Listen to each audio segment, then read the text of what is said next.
All right, let's pull back the curtain on a really clever digital trap, one that's hiding deep inside the Windows operating system. What's so wild about it? Well, it takes a totally normal, legitimate feature and turns it into a secret weapon for an attacker. Let's dive in. So picture this. You've got a simple, harmless-looking file on your computer. A temp file, maybe. But what if that file is actually a disguise, a digital decoy?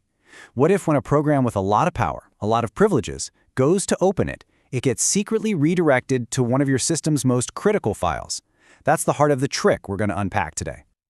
So this digital ghost actually has an official name. In the world of cybersecurity, it's logged in the Big Book of Software Weaknesses, the Common Weakness Enumeration List, or CWE, as CWE-65.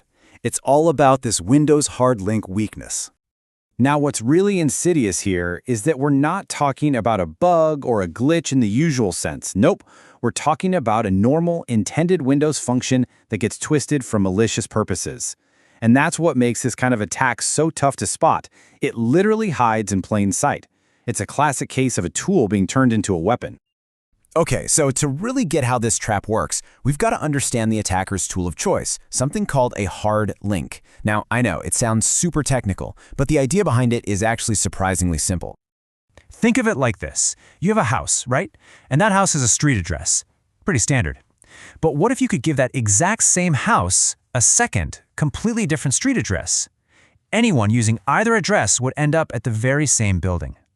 A hard link is basically that. It's a second address for the exact same chunk of data on your hard drive.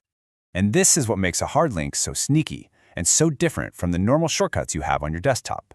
See, a shortcut is just a pointer. If you delete the original file, poof, the shortcut's broken. It leads nowhere. But a hard link? As far as the operating system is concerned, it is the file. It's a direct, alternate name for the data itself. So if you delete the original file name, who cares? The data is still there, perfectly fine, and you can get to it through the hard link. All right, so now that we've got a handle on what a hard link is, let's see how this brilliant little piece of deception actually works in an attack and how it lets someone escalate their privileges. It's a beautiful four-step bait and switch. First, the attacker scopes out a temporary file that some powerful program, like a system service or an installer, is about to use.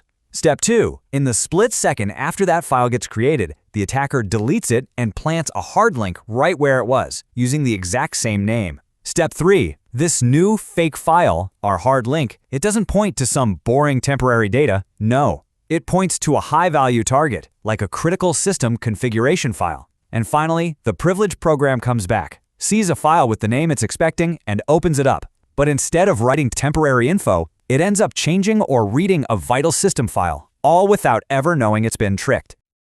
So the trap is sprung. The program's been fooled.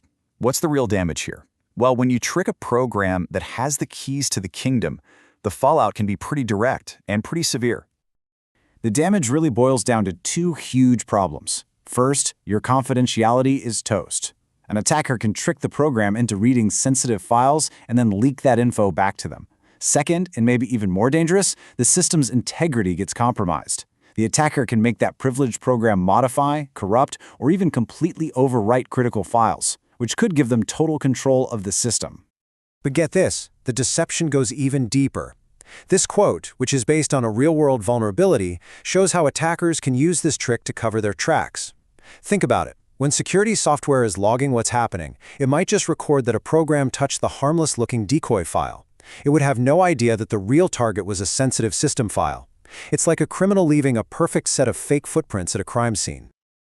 Now, this all sounds pretty scary, I know. But the good news is there are really solid ways to defend against it. So how do we build our systems so they can't be fooled by this digital decoy? Well, the solution is rooted in a core security principle. The big idea here is something called separation of privilege, and it totally shuts this attack down. Here's how. First, you use the principle of least privilege. Basically, if a program doesn't absolutely need access to the whole file system, then don't give it. Then, you use strict access controls. If an attacker can't even delete the temporary file, they can't plant the decoy in the first place, right? And finally, you use compartmentalization. You create these secure, trusted directories for privileged programs to work in. It's like building a walled garden that prevents them from ever being tricked into wandering outside their safe zone. And that really brings us to the big takeaway here. The Windows hard link weakness is this powerful reminder that in our digital world, things aren't always what they seem. It forces us to ask a really important question. When our software opens a file, how can we really be sure we're not falling for a digital bait and switch? Understanding these hidden mechanisms is absolutely the first step to building a more secure future.